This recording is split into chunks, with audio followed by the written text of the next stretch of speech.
Bismillahirrahmanirrahim. Assalamu alaikum.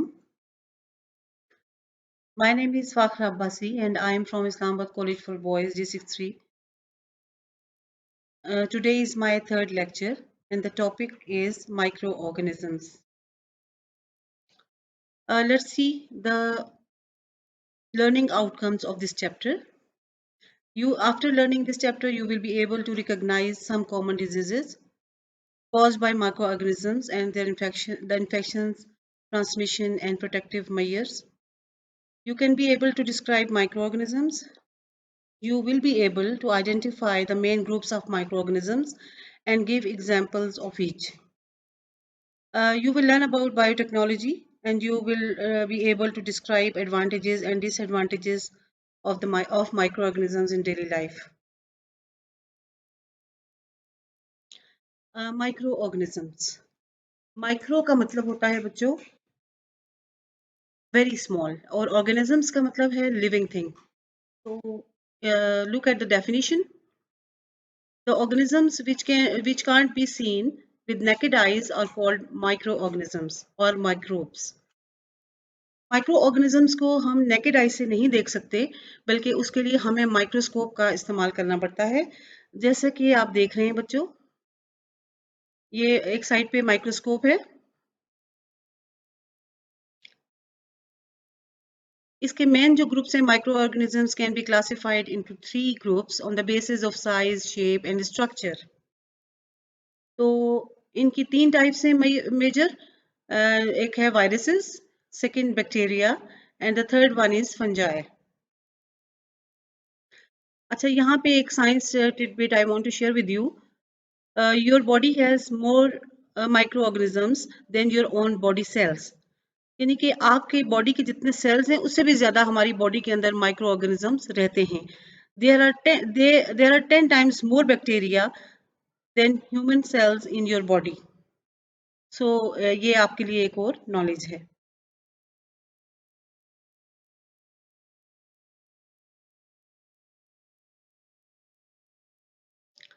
Now viruses. अच्छा, basically virus जो है वो एक लैटिन वर्ड है और इसका मतलब है पॉइजन. और ये हमेशा वायरसेस जो हैं वो हर किस्म के वायरसेस बहुत ज़्यादा डेंजरस होते हैं. Viruses are small in size. They are of many types according to the size, shape and structure. Viruses are harmful as they spread many diseases. अच्छा, इस वायरल जो डिजीजेस हैं उनमें पोलियो, मम्प्स एंड इन्फ्लुएंजा. ये आप देखें, ये virus जो है इन्फ्लुएंजा का वायरस एक आपको नजर आ रहा है नीचे और उसके साथ है phage virus. These are 2 types of viruses. सबसे जो आजकल मशहूर वायरस है बच्चों, you know very well about कोविड-19, जिसको कोरोना वायरस कहते हैं. और ये देखें, ये प्रोटीन इसके जो जिससे ये अटैच होता है बॉडी के अंदर, ये प्रोटीन से खास किस्म की प्रोटीन होती है जिससे ये बने हुए होते हैं ये, और इसी से ये अपने होस्ट के साथ अटैच होता है. दूसरी तरफ देखें, ये इसमें भी अच्छा, कोरोना वायरस जो है वो अपने आप को उसके अंदर बहुत ज़्यादा म्यूटेशन की सलाहियत होती है और वो अपने आप को एक शक्ल से दूसरी शक्ल में फ़ौरन ही तब्दील कर देता है. यही वजह है कि इसकी जो वैक्सीन है वो बनाना इंतहाई मुश्किल है.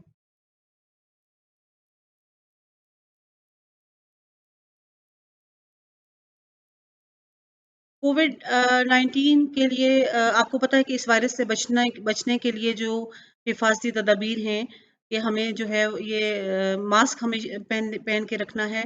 बाहर जब भी आप जाएं विदाउट मास्क आप ना जाएं. अपने हाथों को बार बार धोते रहें साबुन के साथ या डिसइंफेक्ट करें सैनिटाइज़र के साथ.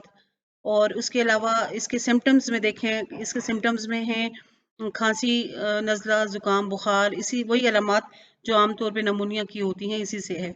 और आखिर में जो है वो शदीद किस्म की ब्रीदिंग डिफ़िकल्टी भी हो सकती है और उस हालत में फ़ौरन हॉस्पिटल लेके जाना चाहिए मरीज़ों को अगर उनको ब्रीदिंग डिफ़िकल्टी है तो. अच्छा, ये WHO ने अ, ये एक पैगाम दिया है आपके लिए, बिल्कुल रिसेंट है ये, कि अवॉइड द 3 सीज़. यानी आपने 3 सीज़ से अवॉइड करना है. Don't go on crowded places. Close contact settings और कन्फाइंड एंड इनक्लोज स्पेसेस। देखें यहाँ पे बिल्कुल ऐसी जगह पे बिल्कुल भी ना जाएं जहाँ पे रश हो, और क्लोज दूसरे बंदे से आप क्लोजली कांटेक्ट में ना रहें, ज़रा दूर हों, कम से कम 6 फुट का फासला ज़रूरी है। आपको कोविड-19 से बचने के लिए इन हिफाजती तदाबीर को अपनाना आपके लिए बेहद ज़रूरी है। Now the next is bacteria. Bacteria is actually a plural word. इसका सिंगुलर बैक्टीरियम होता है। Bacteria are very small in size. They are usually bigger than viruses and they have different shapes like rod shape, spiral, spherical. Bacteria are unicellular. Unicellular का मतलब है कि वो एक cell पे मुश्तमिल होते हैं। ये इसकी एग्जांपल में देखें, ई कोली बैक्टीरिया है और एस टाइफी है, और ये इनकी शेप्स में देखें आप बच्चों, spherical, rod shape and spiral.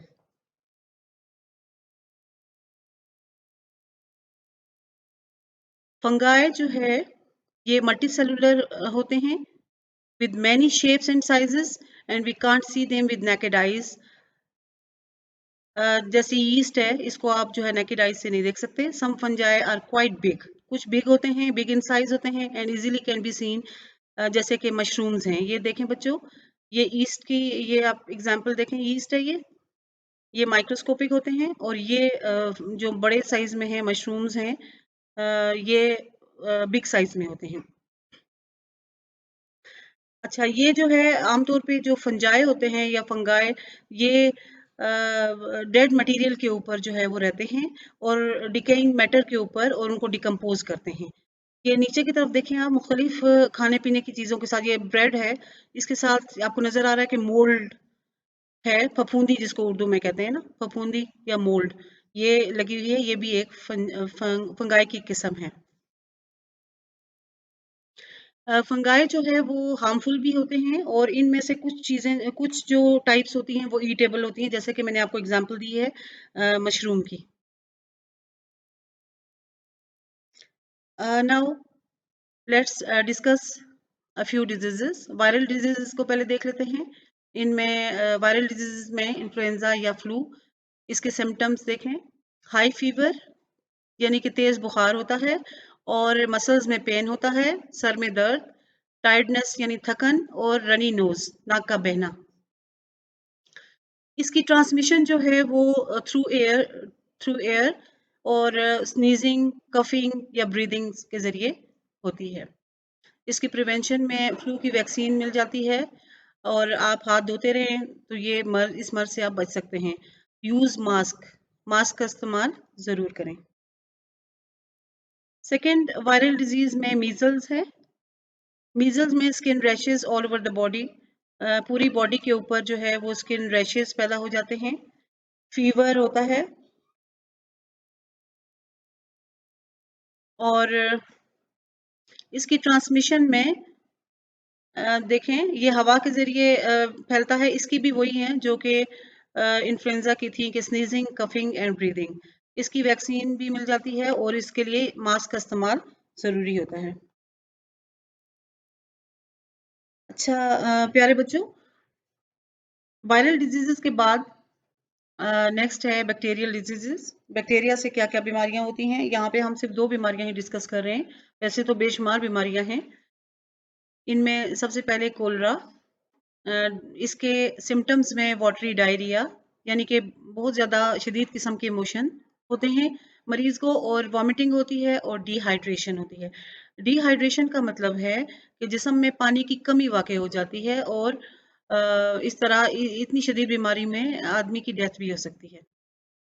और ये इसकी ट्रांसमिशन देखें, through water and food, mixing of sewage and drinking water.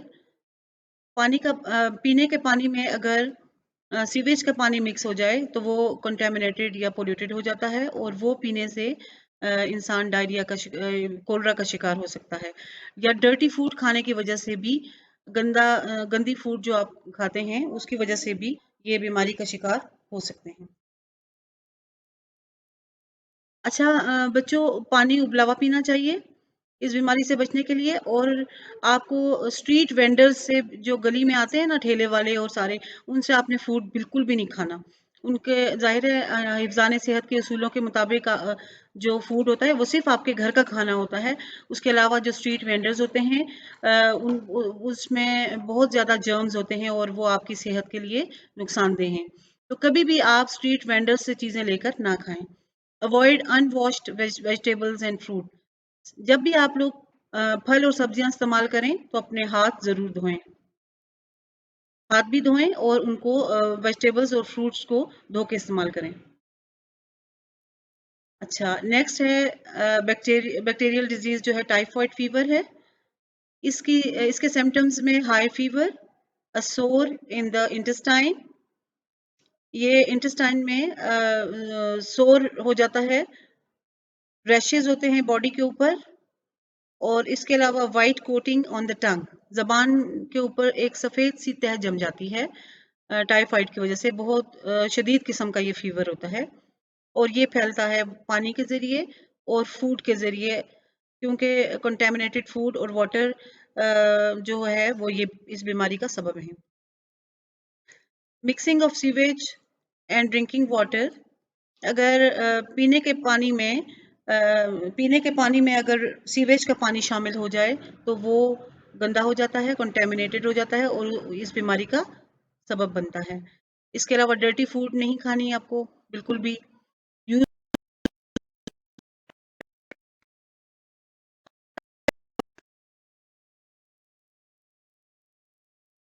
और स्ट्रीट वेंडर से आपने चीज़ें बिल्कुल भी नहीं खानी, जैसा कि मैंने पहले बयान किया। और avoid unwashed vegetables and fruit. बगैर धुले फ्रूट और वेजिटेबल्स जो है आपने इस्तेमाल नहीं करने। Now next is fungal diseases. ये भी हमने दो यहाँ पे डिस्कस करनी है according to your course. Ringworm, ये एक स्किन इन्फेक्शन है और इसमें जो है बॉडी के ऊपर जो है वो रिंग्स बन जाते हैं, गोल गोल दायरे से बन जाते हैं, रेड रेड। स्पेशली ये सर के ऊपर, जैसे कि आपको ये नज़र आ रहा है तस्वीर में, सर के ऊपर रिंग्स से बन जाते हैं। और ये इन्फेक्टेड कॉम्स इस्तेमाल करने की वजह से, यानी कि अगर कंघी आपने, अपनी कंघी हमेशा वैसे भी अलग रखनी चाहिए। इन्फेक्टेड कॉम्स या ब्रशेस इस्तेमाल करेंगे, या पिलोज ऐसे हों जो इन्फेक्टेड हों, या ऐसी टोपियां आप पहने जो इन्फेक्टेड हों, तो ये बीमारी इस तरीके से फैलती है। Keeping skin neat and dry. अपनी स्किन को जो है वो ड्राई रखें और नीट रखें, साफ सुथरा रहें। यहाँ पे भी आपको ख़ास तौर पे बीमारियों से बचने के लिए जो है सफाई की तलकीन की जाती है, हमारे इस्लाम के मुताबिक भी और अकॉर्डिंग टू डॉक्टर्स भी। चेंजिंग क्लोथ्स रेगुलरली, रोज़ाना कपड़े बदलें, नहाएं और अपने जिस्म को साफ सुथरा रखें। अच्छा, सेकंड जो फंगल डिजीज़ है दैट इज़ एथलीट्स फूट। ये आमतौर पे ज़्यादातर खिलाड़ी जो होते हैं जो उनको हो जाती है। इसमें पाँव के ऊपर उँगलियों के दरमियान, ये देखें उँगलियों के दरमियान जैसे कि तस्वीर में नज़र आ रहा है, रैशेस सी हो जाती हैं, इचिंग होती है, ख़ारिश होती है, बर्निंग, रेडनेस हो जाती है, redness and stinging between the toes and foot. Toes और फूट में रेडनेस भी हो जाती है और आपको बिल्कुल चुभन का एहसास होता है बहुत ज़्यादा। और ये जो है मॉइस्ट स्किन की वजह से, अगर आपकी स्किन मॉइस्ट होगी तो स्वेटी होगी, यानी पसीना आया हुआ होगा, उसको साफ सुथरा करें, ड्राई रखें अपनी स्किन को, तो फिर आप इस बीमारी से बच सकते हैं। Moist and sweaty feet of athlete और फैक्ट्री वर्कर्स के आमतौर पे इस तरह से ये मसला होता है। अच्छा, इसके लिए प्रिवेंशन क्या है? Keeping feet neat and dry, अपने पाँव को साफ सुथरा और ड्राई रखें। चेंजिंग सॉक्स रेगुलरली, ये नहीं कि एक ही सॉक्स जो है वो कई दिन इस्तेमाल की जाए, बल्कि रोजाना नई सॉक्स पहने आप। ठीक है बच्चों? थैंक यू सो मच प्यारे बच्चों मुझे सुनने के लिए। और हिफ्ज़ान सेहत के उसूलों पर आप लोग इंशाल्लाह ताला अमल करेंगे। और इसके अलावा हमेशा जो है अपने आप को साफ सुथरा रखें और रोज़ाना नहाएं। और आपका बेहद शुक्रिया मुझे सुनने के लिए। अल्लाह हाफिज़।